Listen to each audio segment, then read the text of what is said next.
Pisces, hi, welcome to Mr. Queen PH.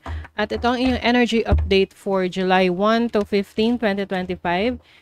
If you're interested in private readings, meron tayong link sa description at sa pinned comment. Paka-check nyo na lang information kung paano mag-book for a private reading. And please subscribe to our channel to show your support.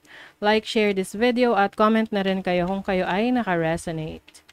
Ayan. So let's see, Pisces, what's coming to you July 1 to 15 for Pisces.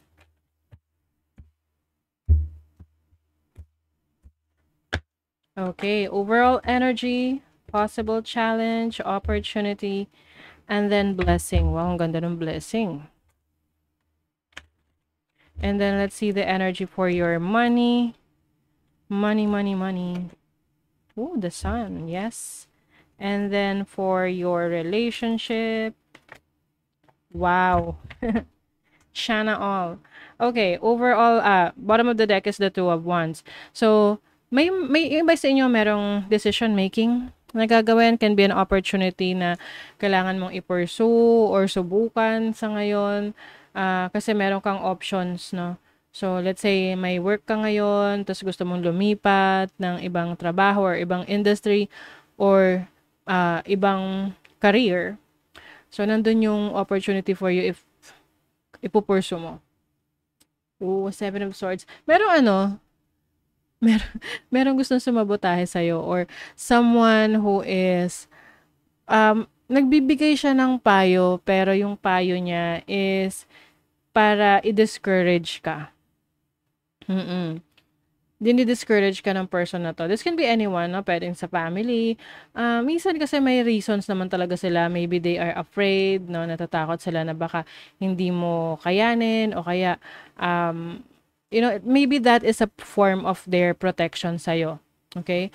But for some others, no? Pwede kasing ayaw nila na mahigitan mo sila. That's why, dinidiscourage ka na parang, baka hindi mo naman kaya yan or mahirapan ka, wag mo na lang gawin. Ganon. You have the King of Pentacles, the Ace of Wands. You are very excited, no, to explore new things sa buhay mo. Pwede kasing sinasarili mo to, wala kang masyadong pinagsasabihan. Plano mo lang to, no?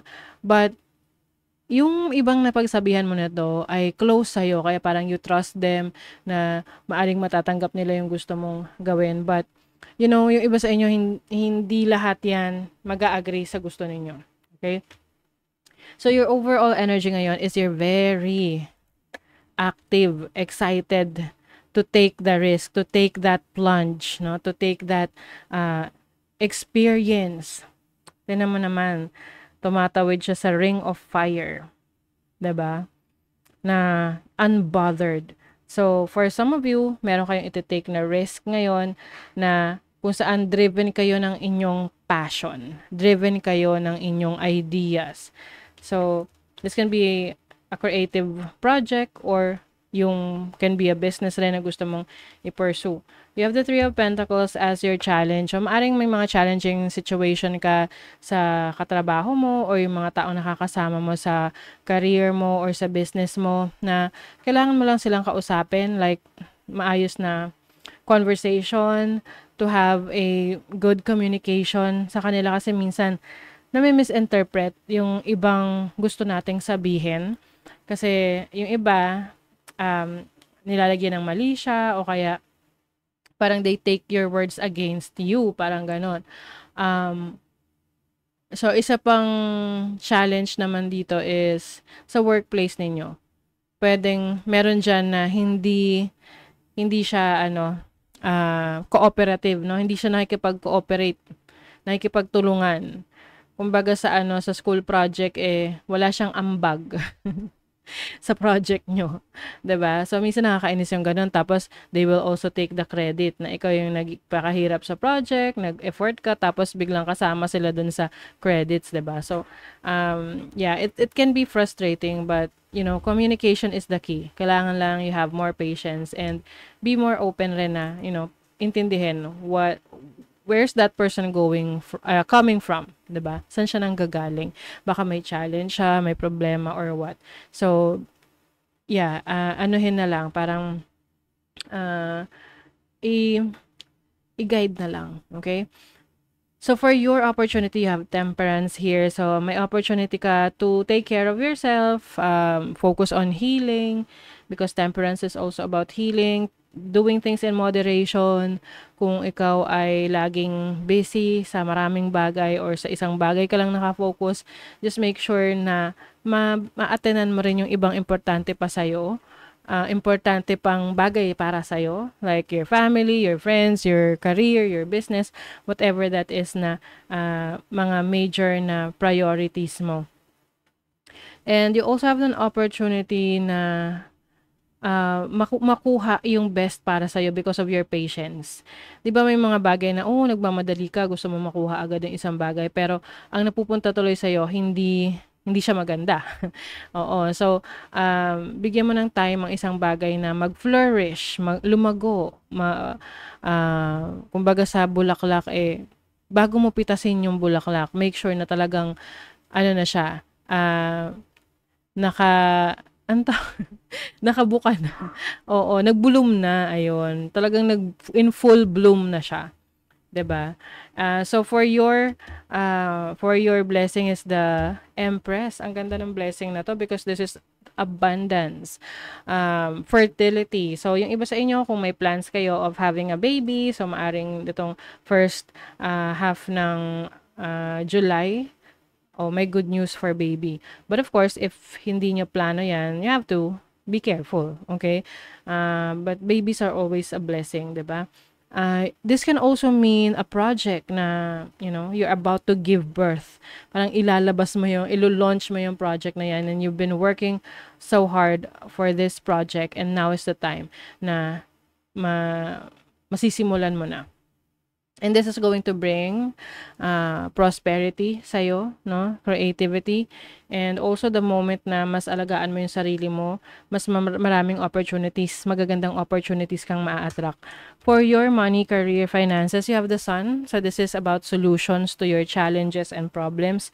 Pagdating sa finances mo, sa career mo, sa business mo, this is clarity. You are you are finally able to see the results, no, ng iyong mga pinaghirapan, yung mga ineffortan mo, and you are gaining clarity. So for your relationships, kung ikaw ay single, maaring merong papasukin isang commitment, no? This is a serious commitment for some of you. May mga differences kayong dalawa, pero yun yung nagiging dahilan para kayo ay maging parang mag-click, kumbaga, because of your differences. Yung iba naman, if you're already in a relationship, so you will improve yung inyong relationship, mas lalo nyo palalaguin yung inyong connection. You will give more time for your person. Let's see what else. Treasure Island. You have milk and honey. Wow. Nag-uumapaw na blessings ito para sa inyo, Pisces, no? Kasi milk and honey, very sweet, parang sweet success to sa inyo. And you will also, kumbaga sa income, papaldo ka rito. Oo, papaldo ka. Also, you will gain peace and serenity. Para magkakaroon ka ng peace of mind. Kasi syempre, 'di ba, kapag kaya mong i-handle lahat or nagbibigyan mo ng nakakapag-provide ka for your family, for yourself, ang sarap sa pakiramdam. Meron kang kapayapaan ng isip. So, maaring meron kang kapitbahay, kamag-anak, na nagchichismis sa'yo. Lalo na kung ikaw ay merong nakaka-date na bago. Or yung iba, napaka-direct ng message nito. Lalo na if some of you, no, ay medyo late bloomer, ganyan, na nakikita nila na kahit na medyo you are in your 40s, you are dating someone, no? Or maaring yung iba sa inyo, meron kayong person na mas matanda or tipong malaking age gap nyo, pwedeng ito ay pinagchichismisan. But hayaan sila magchismisan. Kasi, maganda naman yung nangyayari sa buhay mo. Tignan mo, you are transforming. Yung iba kasi sa inyo, maaring bigla kayong naging successful or yung bigla kang sumakses, gano'n. Biglang gumanda yung buhay mo. So, yung iba sa inyo, maaring binibigyan ng mali siya or issue yung, yung mabilis na success ninyo. Unity Heart, you are being called to work on collective healing. So, some of you, maaring kayo ay magiging parang, anong tawag doon? Mediator, no? Papagitna ka sa isang conflict. Pwedeng ikaw yung makikipag-usap sa bawat panig para magkaayos. Or this can also mean na parang you have a certain gift na tumutulong, no, sa karamihan to heal from their past. So, maaring iba sa inyo, spiritual teachers din. So, that is your reading, Pisces. Thank you so much. See you again.